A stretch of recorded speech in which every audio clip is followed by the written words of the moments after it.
Cecily asks, we are new to EC. In your book, there is advice for starting EC at book with mobile babies. Our baby is half mobile, so kind of in between 6 months and not crawling yet. So I'm a bit confused. We've started naked observation now. How do you recommend that we do that with a 6-month-old? He doesn't signal clearly yet. Should we give the cue every time he's peeing or pooping? Let him pee or poop on the mat every time and not give him the opportunity to potty until observation day is over? For how long should we observe? So for a 6-month baby, I'm wondering, Cecily, if you're still online, is this baby sitting unassisted or trying to learn how to sit? This is a time of great development. So observation time is going to be a lot different from a newborn. Newborns signal very clearly most of the time. They also have really, really dependable systems. Like when they're asleep, they're not going. When they wake up, they usually need to go, and it usually takes some time for the plumbing to work. So it is easier. But at 6 months, you're not late. It's just going to be different. So, and the child's not mobile yet. So okay, not sitting. Perfect. I'm glad you're still online. So laying around a lot, maybe rolling. Definitely got to be rolling by now. I wouldn't expect any signals. But what I would do is get the observation log. Anna, you could post a link to that. I think it's /observation log or something. Download but actually, you've already got it in your book owners section. There's an observation log.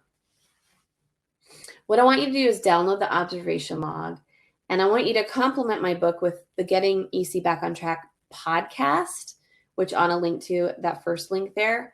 Getting EC Back on Track can double as observation for a baby that's a little bit hard to understand the rhythms with, and that you don't really want them peeing or pooping everywhere. Okay. So in a nutshell, the observation method is this. You print out the observation log. You start at waking up, or you start at just breastfed. I'm assuming you're breastfeeding, but if you're not, that's okay. Just ate is also fine. Just drank fluids, basically breast milk or a formula. So just had a meal or just woke up.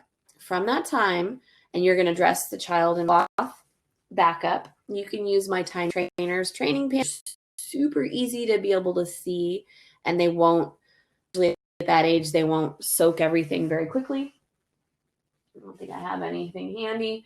Or you can use a cloth diaper pre-fold and a diaper belt. So the diaper belt is like this, it's almost like a rubber band scrunchy thing with cloth over it. You can use the top of stretchy pants, whatever you want. So what you want to do, I think in your situation, sound association with peeing and pooping at this age is kind of not good. So you already have the observation log. Sound association at this age is not necessarily as important as getting a handle on how often they're going, so that you can offer at a time that would be productive, right? You're going to probably get a poop or a pee. So 2 things. The first thing I would suggest for you, Cecily, and sorry, it's taking me a second to put my head together. This is what I would like for you to do. First of all, look on the YouTube channel. There's a playlist of the 4 easy catches. So I want you to start pottying based on the 4 easy catches and get to know those 4. So Anna, if you can find that playlist, you just click on it from the YouTube channel, and then there's usually in the URL you can see, and just cut and paste that into this conversation. Or just look on the Go Diaper Free YouTube channel. You will see the 4 easy catches playlist. Watch all those videos, okay? You're going to recognize this from what you've already learned in the book, so it's going to reinforce what you already know about these easy catches, all right? The second thing you're going to do with this observation log is do the Getting EC Back on Track podcast. You're going to listen to it. You're going to understand what to do. And the nutshell of it is you're going to have your child in a backup that you can tell when it's wet. I like to use a burp cloth. They're very thin. I just bought some like bar towel things. They're also very thin. You could use pretty much anything, like really thin muslin, and put that around the crotch area. You've got the diaper belt holding it in place, or a waistband or something, or scrunchie. And then you just touch every so often without seeming like you're hovering. You don't potty them. And you just see when there's been pee, and you write it on your log. How long has it been since waking or since eating? Okay.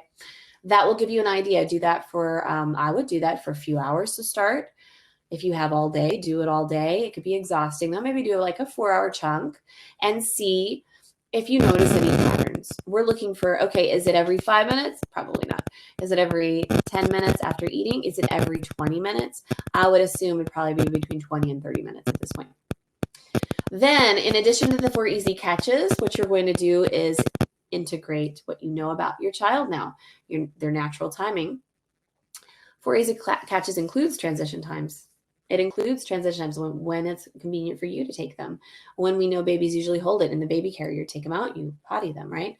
So observation time is not quite so important with a mobile, midway, half mobile baby, as is understanding the natural timing, understanding the easy catches, and then doing like the test for knowing the natural timing is that observation method I just explained. Then again, for everybody listening, that's in the podcast episode that talks about getting EC back on track. You can get EC back on track with that method in there, or the mini course if you want to see some video examples. It's a lot more like visual for people. If not, just the podcast can get you started to understand how to get a handle on that natural timing. Okay. So I would start there, because I don't, and then the observation period, just once you figure out like a rhythm, okay, is it 10 minutes? Is it 20 minutes? Is it every hour? I want to be that vague and that sort of big picture, right? Once you get that information, don't do any more observation time. You've got it for now. And then in a couple months, you might want to do observation time again in the exact same method to learn some more information. Okay. And hopefully that answers your question. You just start there and see how it goes. All right.